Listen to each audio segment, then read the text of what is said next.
नमस्कार, स्वागत है आप सबका आपके चैनल पर। बात करेंगे 12 दिसंबर 2022 के महत्वपूर्ण करंट अफेयर के क्वेश्चंस के ऊपर। तो क्या क्या इंपॉर्टेंट क्वेश्चन हैं 12 दिसंबर से जुड़े हुए, एक एक प्रश्न को देखेंगे। पहली बात तो ये देखेंगे कि अभी हाल ही में आम आदमी पार्टी देश की 9वीं राष्ट्रीय पार्टी बन गई है, इसके बारे में बात करेंगे। क्या क्या आवश्यकताएं होती हैं राष्ट्रीय पार्टी बनने के लिए, या क्या क्या इसमें लाभ मिलते हैं राष्ट्रीय पार्टी जब कोई पार्टी बन जाती है, तो वो सारे पहलुओं को देखेंगे। और साथ ही साथ ये देखेंगे कि आम आदमी पार्टी ने भी जो गुजरात के इलेक्शन हुए उनमें क्या भागीदारी रही आम आदमी पार्टी की, वो भी देखेंगे। साथ ही साथ अगर दूसरे प्रश्न की ओर बात करें तो अभी हाल ही में आपको पता होगा कि ईशान किशन ने बांग्लादेश के खिलाफ दोहरा शतक लगाया हुआ, जो कि दुनिया का सबसे तेज दोहरा शतक है और सबसे कम आयु के खिलाड़ी भी बने हुए हैं। इसके अलावा हमने अभी हाल ही में 10 दिसंबर को अंतर्राष्ट्रीय अधिकार दिवस के रूप में भी मनाया हुआ है 10 दिसंबर को।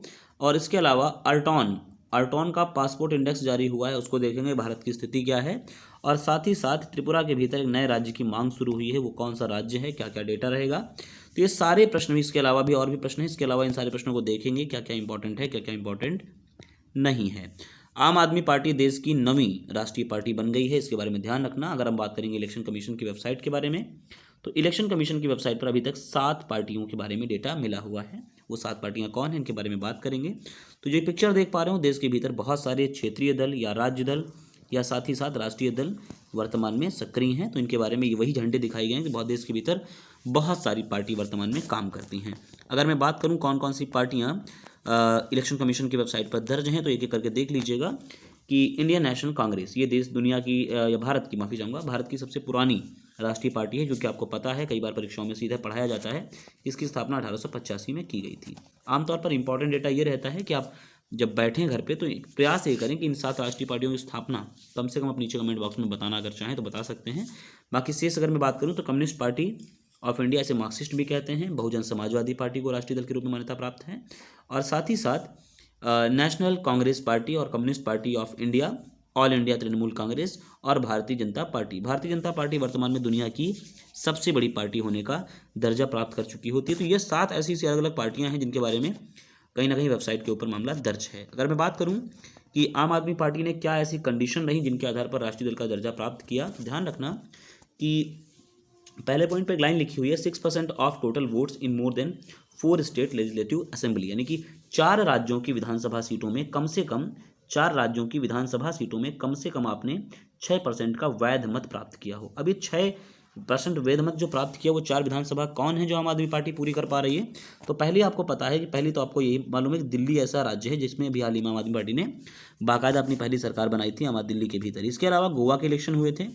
और तीसरी चीज़ पंजाब के भीतर भी इन्हीं की पार्टी है, तो पंजाब तीसरा राज्य था। और चौथा अभी जो रिसेंटली जहां पर 12 से 13% वोट प्राप्त किए वो हैं गुजरात। तो गुजरात चौथा राज्य, और इसी राज्य के बाद इसने कंडीशन पूरी कर ली कि 4 राज्यों में कम से कम 6% लीगल वोट प्रतिशत जो होता है उसे प्राप्त कर लिया, और इसी के बाद ही आम आदमी पार्टी बन गई है देश की 9वीं राष्ट्रीय पार्टी। अगर आम आदमी पार्टी की जर्नी की बात करें तो आम आदमी पार्टी जो स्थापना हुई थी वो अन्ना हजारे के लोकपाल आंदोलन के बाद 2012 में इसकी स्थापना हुई, और एक लंबा चौड़ा इतिहास रहा कि 2013 में इसने 70 सीटों में 28 सीटें जीत लीं और जीत करके कहीं ना कहीं दिल्ली के सीएम बनने का गौरव प्राप्त किया। बाद में एक लंबी चौड़ी लड़ाई चलती रही धीरे धीरे, चाहे वो लोकसभा के इलेक्शन के हों या फिर अगर बात करें पंजाब के असेंबली के इलेक्शन हो, या फिर अरविंद केजरीवाल का दूसरा कार्यकाल एक कम समय के लिए, तीसरा कार्यकाल दोबारा इन्होंने शपथ ली। और अभी रिसेंट में एक नया कारनामा किया 2022 में, वो ये किया कि आम आदमी पार्टी ने पंजाब के भीतर एक बड़ा बहुमत प्राप्त किया और कहीं ना कहीं भगवंत मान को अपना एक सीएम कैंडिडेट के रूप में सामने किया, और सीएम वर्तमान में भगवंत मान ही वहाँ के भी सीएम ही हैं। और मैंने बात आपसे करी कि 2022 में लगभग करीब 12% वोट शेयर प्राप्त किया आम आदमी पार्टी ने, और 9वीं राष्ट्रीय पार्टी बनने में ये एक सहयोगी भूमिका के रूप में ये इलेक्शन इनके लिए रहा।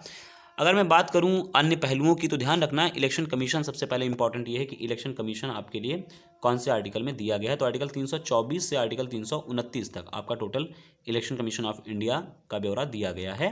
क्या मुझे आप बता पाएंगे कि इलेक्शन कमीशन कौन से भाग में आता है? ये नीचे कमेंट बॉक्स में बताइएगा कि कौन सा भाग इलेक्शन कमीशन ऑफ इंडिया को डिफाइन करता है।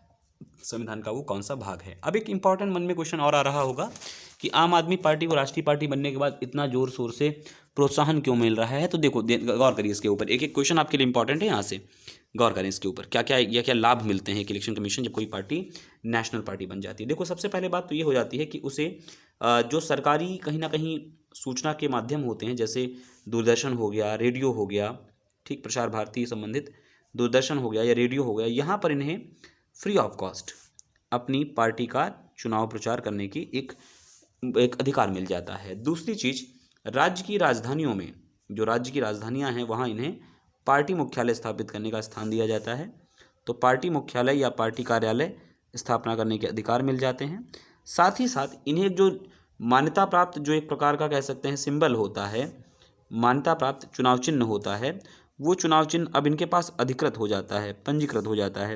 यानी कि अब कोई और व्यक्ति इस चुनाव चिन्ह का प्रयोग नहीं कर पाएगा, चाहे वो किसी राज्य में इलेक्शन लड़ें या न लड़ें, इससे कोई मतलब नहीं है, लेकिन चुनाव चिन्ह अब उन्हीं का ही रहेगा।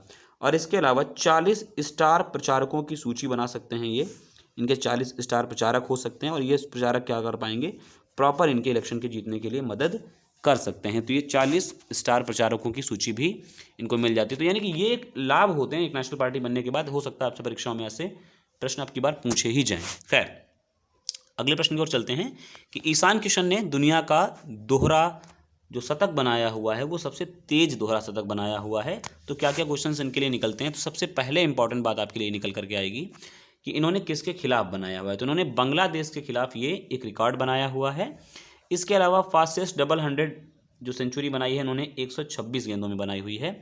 एक सबसे युवा भी हैं, चूंकि youngest man to score an ODI double 100, 24 साल 145 दिन के ही हैं ये। और इसके अलावा एक प्रॉपर एक व्यक्तिगत स्कोर के 210 रन बनाए इन्होंने 131 गेंदों में बांग्लादेश के खिलाफ। तो ये भी एक प्रकार का एक कीर्तिमान है, ये ध्यान रखना। तो ये ईशान किशन बेसिकली अगर मैं बात करूँ आपसे, तो ईशान किशन प्रॉपर बिहार के रहने वाले हैं, लेकिन बिहार ने इन्हें कोई सपोर्ट बहुत ज़्यादा नहीं दे पाए, बिहार की जनता, बिहार बोर्ड द्वारा। तो ये झारखंड बोर्ड द्वारा क्रिकेट में चयनित हुए थे। झारखंड क्रिकेट बोर्ड ने इनको सहयोग किया और झारखंड क्रिकेट बोर्ड से ये चयनित हुए थे। मूल निवासी ये बिहार के ही हैं, ध्यान रखना इस बात को लेकर के। ये हो सकता है आपसे एक नया रिकॉर्ड बनाया है तो आपसे पूछा ही जाए कि कौन से राज्य से इनका संबंध है। अगले क्वेश्चन की ओर बात करते हैं। तो त्रिपुरा में एक नए राज्य की मांग शुरू हो गई और राज्य है वो टिपरा लैंड। अगर आप जो देख पा रहे हो, जो कि प्रॉपर ग्रीन है, वो एक प्रकार का त्रिपुरा है, और जो हल्का सा येलो है इसे ही नया टिपरा लैंड की मांग की जा रही है।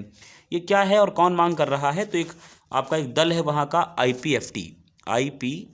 अगर मैं फुल फॉर्म की बात करूँ तो इसका फुल फॉर्म प्रॉपर है indigenous peoples front of Tripura. फिर बोल दे रहा हूँ, indigenous peoples front of Tripura के द्वारा ये मांग उठाई गई है, क्योंकि जो त्रिपुरी जनजाति है वहाँ की सबसे बड़ी जनजाति है। अगर मैं जनजाति की बात करूँ तो त्रिपुरी जनजाति की तकरीबन जो संख्या है वो 5.92 लाख है, 92 लाख है।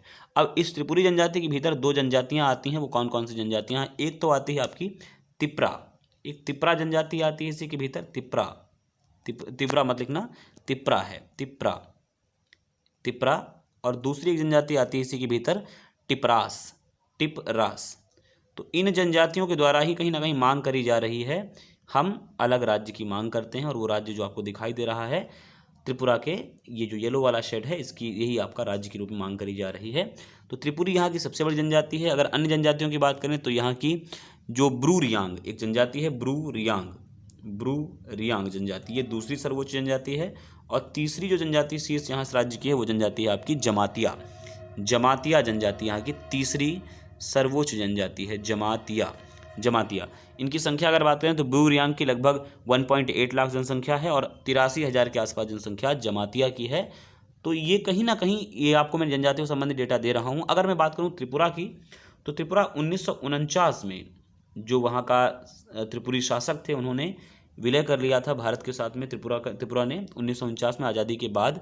कुछ और पहलू इंपॉर्टेंट हैं, ये नए राज्य की मांग क्यों करी जा रही, क्यों नहीं की जा रही। जब से त्रिपुरा बना है, तो ये आपको नीचे बेहतर समझा पाऊंगा।